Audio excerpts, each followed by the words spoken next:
Online ಔಷಧಗಳ ಮಾರಾಟಕ್ಕೆ ಭಾರಿ ವಿರೋಧವನ್ನ ವ್ಯಕ್ತಪಡಿಸಿ ಇವತ್ತು ದೇಶಾದ್ಯಂತ ಮೆಡಿಕಲ್ ಶಾಪ್ ಮಾಲೀಕರು ಬಂದ್ ಅನ್ನು ಘೋಷಿಸಿದ್ದಾರೆ. ಇನ್ನು ರಾಜ್ಯದ ಹಲವು ಜಿಲ್ಲೆಗಳಲ್ಲಿ ಮೆಡಿಕಲ್ ಶಾಪ್ಗಳು ಬಂದ್ ಆಗಿದೆ.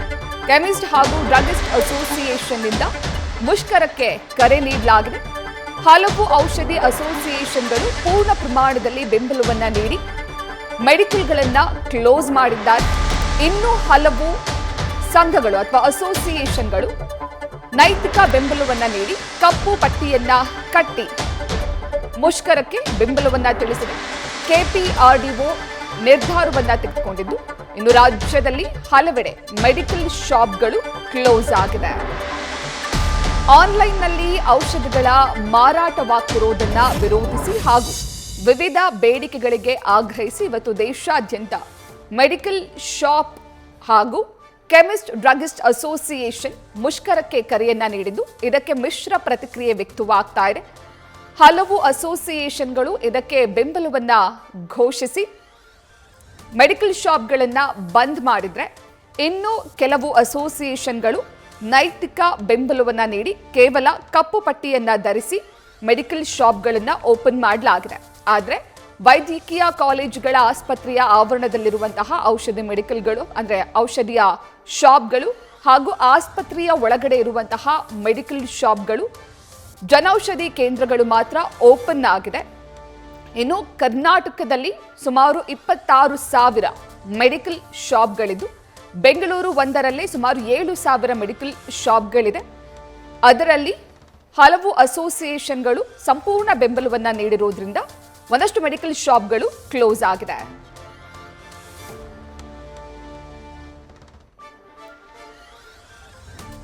ಹಾಗಾದ್ರೆ ಈ ಮುಷ್ಕರಕ್ಕೆ ಯಾವ ರೀತಿ ಪ್ರತಿಕ್ರಿಯೆ ಸಿಗ್ತಾ ಇದೆ ಅನ್ನೋದ್ರ ಬಗ್ಗೆ ನಮ್ಮ ಪ್ರತಿನಿಧಿ ಸವಿತಾ ಪ್ರತ್ಯಕ್ಷ ವರದಿಯನ್ನ ನೀಡಿದ್ದಾರೆ. ಬನ್ನಿ ನೋಡೋಣ.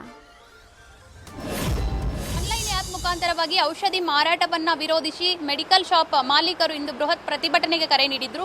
ರಾಜ್ಯದಲ್ಲಿ ಈಗಾಗಲೇ 26,000ಕ್ಕೂ ಹೆಚ್ಚು ಮೆಡಿಕಲ್ ಶಾಪ್ಗಳಿದ್ದು ಬೆಂಗಳೂರಿನಲ್ಲೇ 6,500ಕ್ಕೂ ಹೆಚ್ಚು ಮೆಡಿಕಲ್ ಶಾಪ್ಗಳಿದ್ದಾವೆ. ಬಹುತೇಕ ಅರ್ಧಕ್ಕರ್ಧ ಮೆಡಿಕಲ್ ಶಾಪ್ಗಳು ಕ್ಲೋಸ್ ಆಗಿದ್ದು ಮೆಡಿಸನ್ ಸಿಗ್ತಾ ಇಲ್ಲ ಅನ್ನೋದು ಒಂದ್ ಕಡೆ ಆದ್ರೆ, ಇನ್ನೊಂದಿಷ್ಟು ಮೆಡಿಕಲ್ ಶಾಪ್ಗಳು ಕಪ್ಪು ಪಟ್ಟಿಯನ್ನ ಕಟ್ಟಿ ಪ್ರತಿಭಟನೆ ಹಾದಿಯನ್ನ ಹಿಡಿದಿದ್ದಾರೆ. ಸೊ ಮೊದಲಿಗೆ ಇಲ್ಲಿ ಔಷಧಿ ಖರೀದಿ ಮಾಡ್ಲಿಕ್ಕೆ ಬಂದಿದ್ದಾರೆ, ಅವರನ್ನ ಮಾತಾಡ್ತಾ ಹೋಗೋಣ. ಎಲ್ಲಿಂದ ಬಂದಿದ್ದಾರೆ, ಮೆಡಿಕಲ್ ಶಾಪ್ಗಳು ಓಪನ್ ಇದಾವ, ಮೆಡಿಸನ್ ಸಿಗ್ತಾ ಹೆಂಗೆ ಅಂತ. ಸರ್ ಎಲ್ಲಿಂದ ಬಂದಿದ್ದೀರಾ? ಮೇಡಮ್ ದೇವನಹಳ್ಳಿ ತಾಲೂಕು ಚಿಮಾತ್ನಳ್ಳಿಯಿಂದ ಈ ಕಡೆ. ಚಿಮಾತ್ನಳ್ಳಿಯಿಂದ ಬಂದಿದ್ದೀವಿ.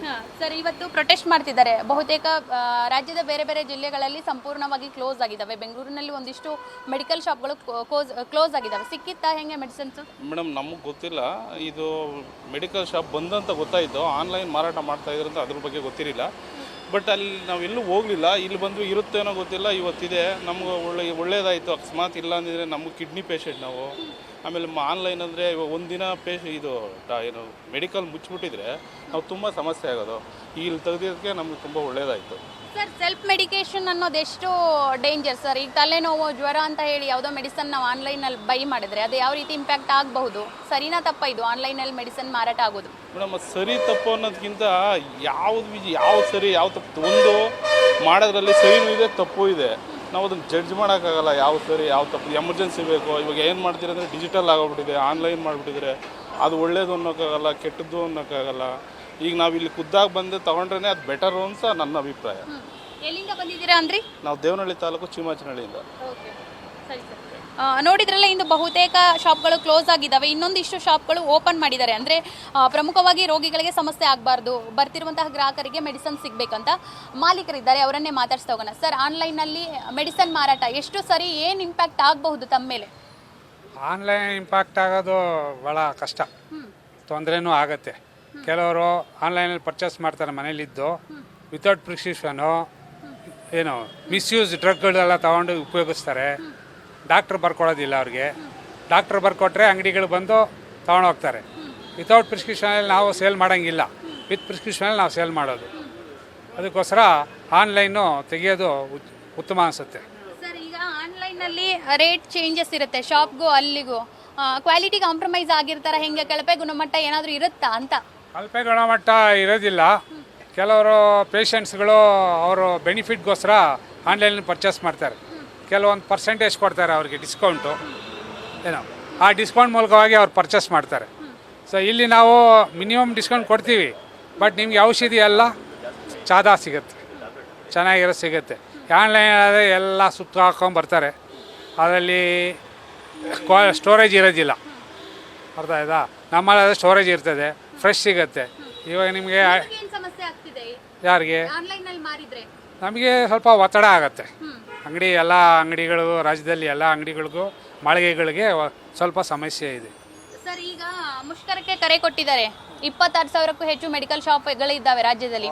ತಾವು ಓಪನ್ ಮಾಡಿರೋ ಉದ್ದೇಶ ಅಂದರೆ ಇಲ್ಲಿ ಕಿಡ್ನಿ ಹಾಸ್ಪಿಟ್ಲ್ ಇದೆ, ಅವ್ರು ಡೈಲಿ ಕಸ್ಟಮರ್ಸ್ ಬರ್ತಾರೆ, ಅಂದರೆ ಹೊರಗಡೆಯಿಂದ ಬರ್ತಾರೆ, ಬೆಂಗಳೂರು ಅವರಲ್ಲ, ಔಟ್ ಸ್ಟೇಷನಿಂದ ಬರ್ತಾರೆ. ಅವ್ರಿಗೆ ಔಷಧಿ ಬೇಕು, ಬಟ್ ಅವರು ನಮಗೂ ಸ್ವಲ್ಪ ಮೆಡಿಸಿನ್ಸ್ ನಮಗೆ ಇಟ್ಟಿದ್ದಾರೆ, ಮಾರಾಟಕ್ಕೆ ವಿರೋಧ ಇದೆ, ಬಟ್ ಸಮಸ್ಯೆ ಆಗಬಾರ್ದು ಅಂದ್ಬಿಟ್ಟು ಅದಕ್ಕೋಸ್ಕರ ನಾವು ತೆಗೆದು ಮಡಗಿದ್ದೆ. ನೋಡಿದ್ರಲ್ಲ, ಬಹುತೇಕ ಆನ್ಲೈನ್ನಲ್ಲಿ ಮಾರಾಟ ಆಗ್ತಿರುವಂತಹ ಮೆಡಿಸನ್ ಬಗ್ಗೆ ನಮಗೆ ತೀವ್ರ ವಿರೋಧ ಇದೆ. ಆದರೆ ಮೆಡಿಕಲ್ ಶಾಪನ್ನು ನಾವು ಕ್ಲೋಸ್ ಮಾಡ್ತಿಲ್ಲ, ನೈತಿಕ ಬೆಂಬಲವನ್ನು ಕೊಡ್ತಾ ಇದ್ದೀವಿ. ಜೊತೆಗೆ ರೋಗಿಗಳಿಗೆ ಸಮಸ್ಯೆ ಆಗಬಾರ್ದು. ರಾಜ್ಯದ ಹೊರಭಾಗದಿಂದ ಆಯಿತು, ಬೇರೆ ಬೇರೆ ಜಿಲ್ಲೆಯಿಂದ ಇಲ್ಲಿ ಪೇಷಂಟ್ ಬಂದಿರ್ತಾರೆ. ಸೊ ಈ ಒಂದು ಸಮಯದಲ್ಲಿ ಅವರಿಗೆ ಸಮಸ್ಯೆ ಆಗಬಾರ್ದು ಅನ್ನೋ ಕಾರಣದಿಂದಾಗಿ ನಾವು ನೈತಿಕ ಬೆಂಬಲವನ್ನು ನೀಡಿ ಶಾಪ್ ಓಪನ್ ಮಾಡಿದ್ದೀವಿ ಅನ್ನೋ ಅನಿಸಿಕೆಯನ್ನು ಇಲ್ಲಿಯ ಶಾಪ್ ಮಾಲೀಕರು ನೀಡಿರುವಂಥದ್ದು. ಕ್ಯಾಮ್ರಾ ಪರ್ಸನ್ ಪವನ್ ಜೊತೆ Savita Ramachandra, news first Bengaluru. News first ನಿರ್ಭೀತಿಯಿಂದ ನಿಮ್ಮ ಪರವಾಗಿ.